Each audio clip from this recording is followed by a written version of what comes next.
కి స్వాగతం. తెలంగాణ ఇచ్చిన తల్లి సోనియమ్మ రుణం తీర్చుకోవాల్సిన సమయం వచ్చింది.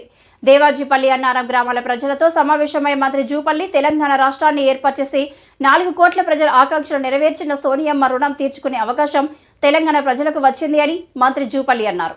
నేడు పాన్గల్ మండలంలోని దావాజీపల్లి అన్నారం గ్రామాల ప్రజలతో రాష్ట్ర ఎక్సైజ్ పర్యాటక శాఖ మంత్రి జూపల్లి కృష్ణారావు సమావేశమయ్యారు. తెలంగాణలో కాంగ్రెస్ ప్రభుత్వం అధికారంలో వచ్చాక మహిళలకు ఉచిత బస్సు ప్రయాణం, 500కే గ్యాస్ సిలిండర్, గృహజ్యోతి పథకాలను అమలు చేసింది అని, పార్లమెంట్ ఎన్నికల తర్వాత రైతు రుణమాఫీల ఇల్లు, మహిళలు 2500 రూపాయల పథకాలను అమలు చేసి ఇచ్చిన మాట ప్రకారం 6 గ్యారెంటీలను అమలు చేస్తామని అన్నారు.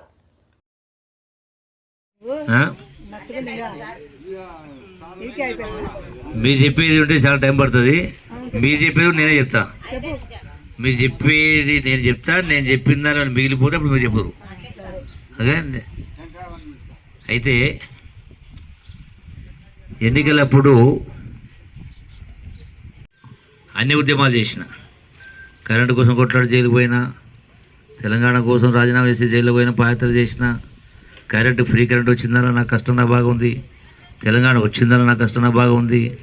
ఇలా మీకు వస్తున్నటువంటి ప్రతి దానిలో అది తాగునీరైనా, సాగునీరైనా, సీసీ రోడ్లైనా, డాంబర్ రోడ్లైనా, డబుల్ రోడ్లైనా, పెన్షన్లైనా, పెట్టుబడులైనా, రైతు బంధు అయినా, రైతు బీమా అయినా, ప్రతి దానిలో కూడా నాకు కష్టం బాగా ఉంది.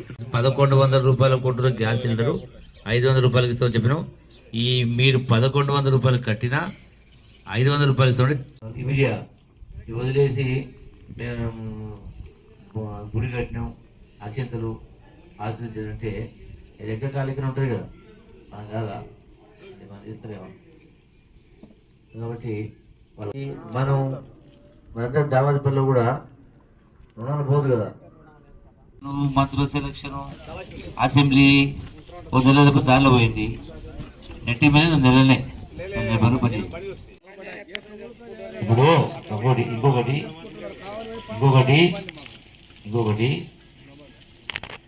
20 మంది ఇంటూ 2400 22 వస్తాయి. మీ తాత